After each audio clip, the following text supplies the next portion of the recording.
Well, hello peeps. I'll wait to see if anybody comes on here a minute. I'm just finished this minute feeding my little sucky lambs. So I thought I'd do a little bit of a one in the shed because it's absolutely pissing down. You can hear outside. Unreal. Absolutely pissing down. So that is the sort of bonus of the thing that I do. It's a lot harder because you have to get everything in and out every day. But if I turn you around now, you can see it's so rough outside, but if you look around here, all the lambs and the sheep are dry in the building.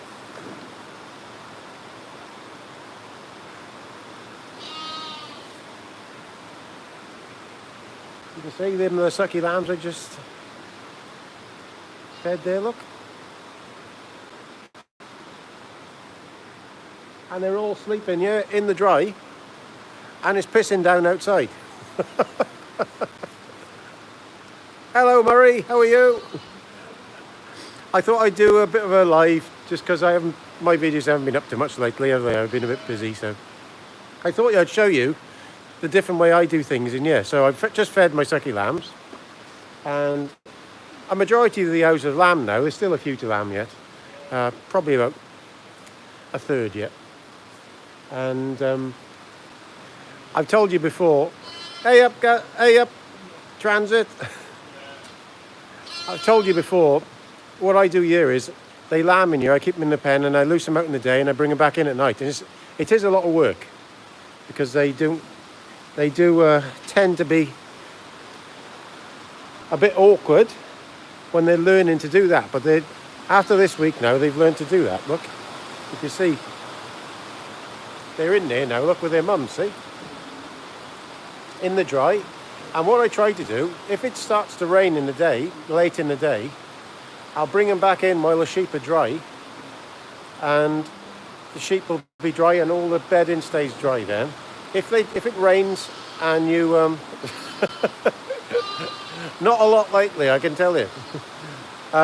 If it rains on the sheep's backs and I bring them in, it wets all the straw and I have to keep changing the straw all the time. So sometimes it's just better, say they've been out and it's about 4 o'clock and you can feel it's going to start to rain, I'll bring them back in while they're dry and it saves me on the straw and everything. So there they are, look. Another bunch in here. I know it's a lot different to how a lot of people do it, but there they are, look. So I'll get up now and just keep checking, and if I find one that's had a lamb, I'll just chuck it in a pen over there, or over here, or over there. One in the corner over there now, look. And that's it. Well, I've only got about 200 sheep, mate. So I don't know how many lambs there are at the moment, because there's lots of twins about here.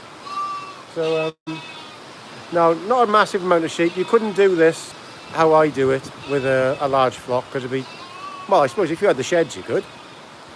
So the reason I started doing this is we started having bad winters, and yeah, there's one little fella down here. Hold on.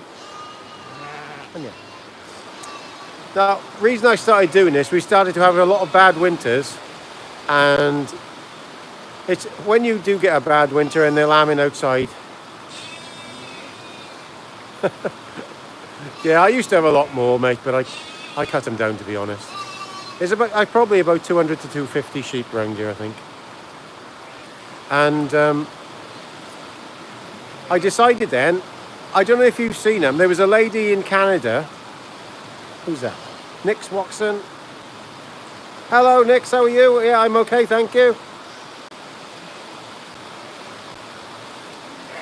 Yeah, Murray, what happens is I'll keep these now, and the females, the better females, I'll keep on as sheep to keep. And then we sell the male lambs and some of the poorer female lambs. So they'll go from about August on then. And I've still got some from last year to go over there. Yeah. So they're here 12 months. When they're over 12 months old, their teeth change, and they're not classed as a lamb anymore. I got one here by my feet. Yeah. What are you doing? Here, look.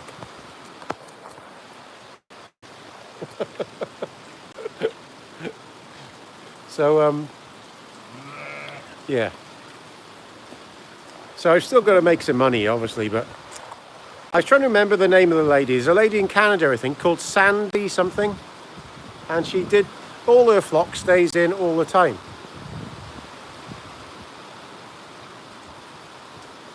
Cool. Yeah, she lambs her and keeps her sheep in the shed all the time. I think she's from Canada, Sandy something she's called. And I remember watching that years ago, and I was thinking, well, there's no reason why I can't do that here. Yeah, it is a nice experience, I got to say. Yeah. When you're at it all the time, you tend to forget what a nice experience it is. I will say that. And as I get older, you appreciate it more. So, well, I was talking about Sandy had her flock in all the time, and I thought to myself, what's the point of renting ground and things when you could have more sheds and do exactly the same thing? So I concentrated on getting quite a bit more shed up here. So when it's raining, pissing down like it is now, they can be inside and dry, eating nice hay, and just carrying on like normal. And even if it's a dry day and there's just occasional showers, sometimes I'll just keep them in at my own Coronation Street. I don't think so. I haven't had anything through the post. Last time, my mother used to be mad on that. Was it Hilda and all that business? Yeah.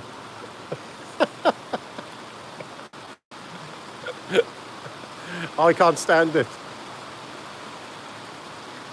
Yeah, same here. It is absolutely pissing it down.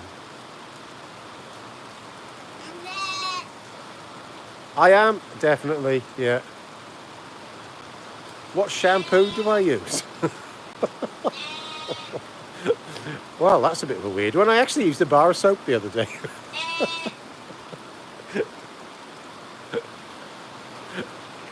Hey, tell me this. Any of you heard about this? This is a... Right, here's an interesting one. You tell me this in the comments. I saw a guy the other day who reckoned that fluoride is bad for your teeth, right? And there's this thing where he is in his 90s, and there's loads of people like him who've been cleaning their teeth with soap. So apparently soap is neutral. So when you brush your teeth with it, it kills all the acid, and it doesn't take anything off the veneer of your teeth. And it tastes horrible, apparently. Obviously, I'd never done it. But this guy, he said that's what they all used to do years ago, was rub your toothbrush in soap and clean your teeth with soap. Is that true? I have no idea. 5 times fluoride soap. Well, this guy reckons fluoride is bad for your teeth, but I always use toothpaste as well. Bicarb, yeah. I tried that.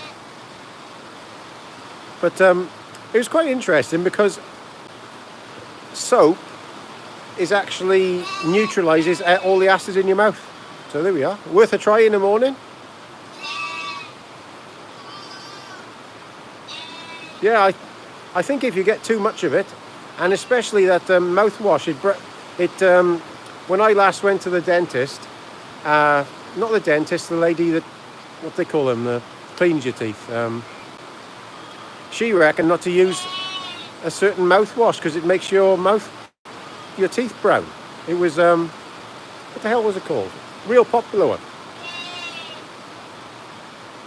So, yeah, so it is pissing down, yeah, indeed. So, like I said,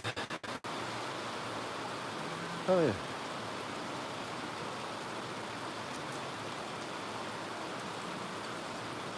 Oh, so what have you lot been up to? Anything exciting?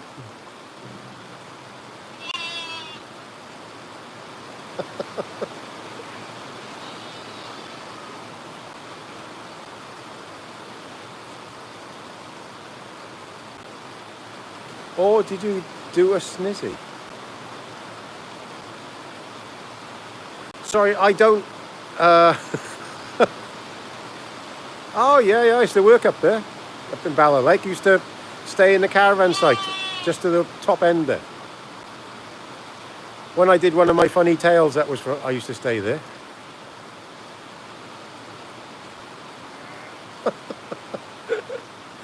No, I don't watch normal telly. I used to years ago.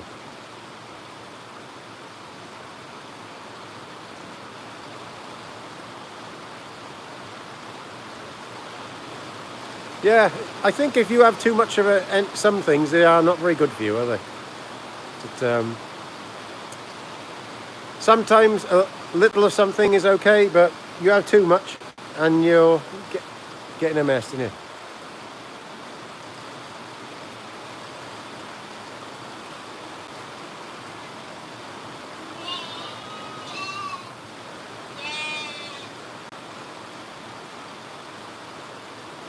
God only knows. How do you clean your teeth, Chris?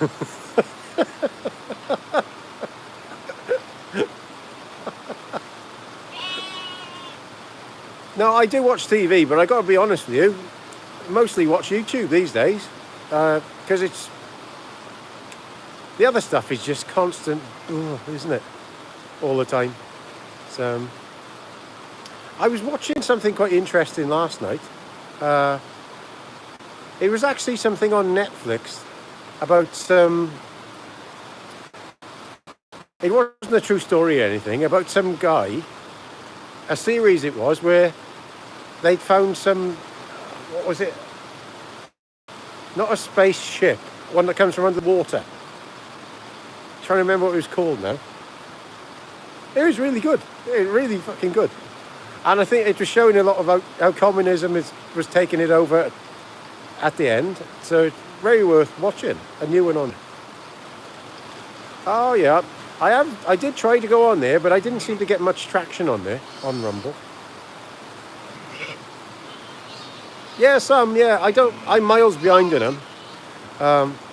My missus's brother come down at Christmas time and we watched loads of these ones that I hadn't seen before. That's it. I think it's a Tic Tac incident. That was really, really good. It was like the Soviet Union years ago in Poland, I think it was. Well worth a look.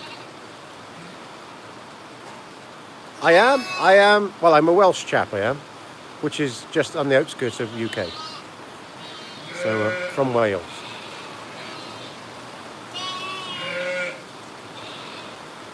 Scotland, yeah. I think one side of my family come from up there.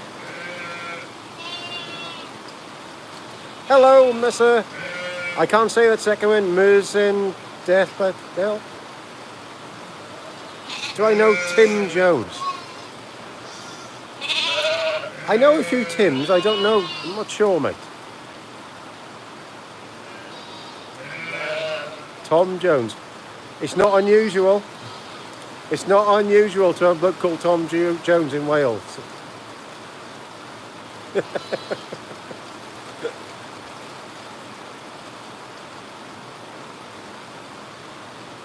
Hello there, Deacon Jago.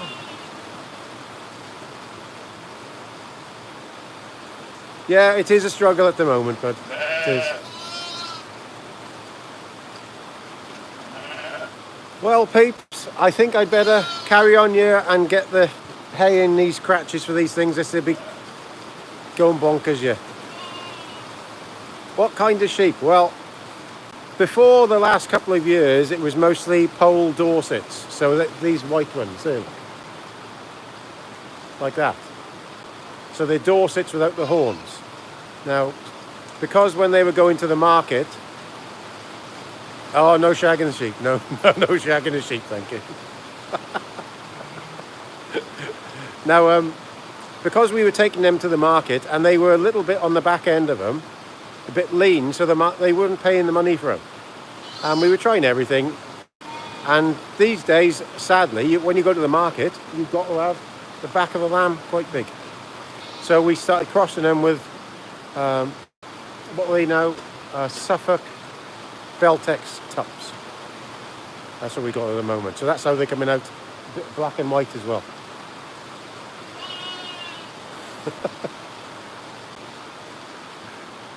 If you can see here now, I'll show you one now. There we go.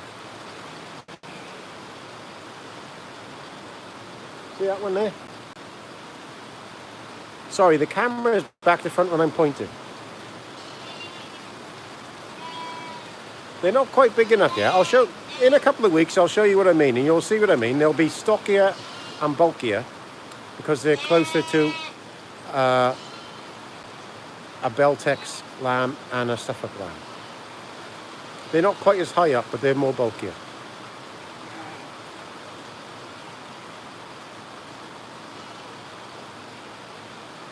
Oh, yeah. Well, yeah, we went to Pole Dorsets about 15 years ago, and I really like them, but I got to be honest, you've got to cross them with something that's the market doesn't like the carcass for some reason. So, but they're good mothers and everything.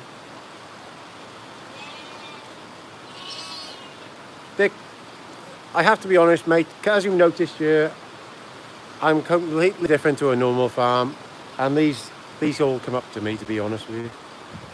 I could go up to any of them, you know, and but that's how it is. So you've seen my bit of a lambing shed here today. We're getting through them quietly, and I didn't expect this rain tonight. I got it. So my way is a little bit awkwarder than everybody else's way, but when it comes to bad weather like this, it's good. So.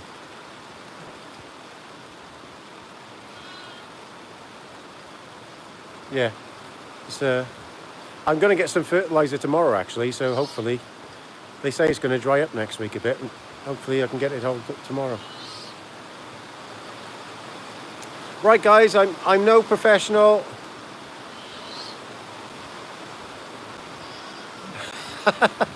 No, I'm awake till about 2 o'clock now till all this is done, and then I go to bed and get up in the morning and start again. Did my finish for well? I was doing a little bit more the other day. Next, I haven't finished it yet. God, it's been complicated by the door there.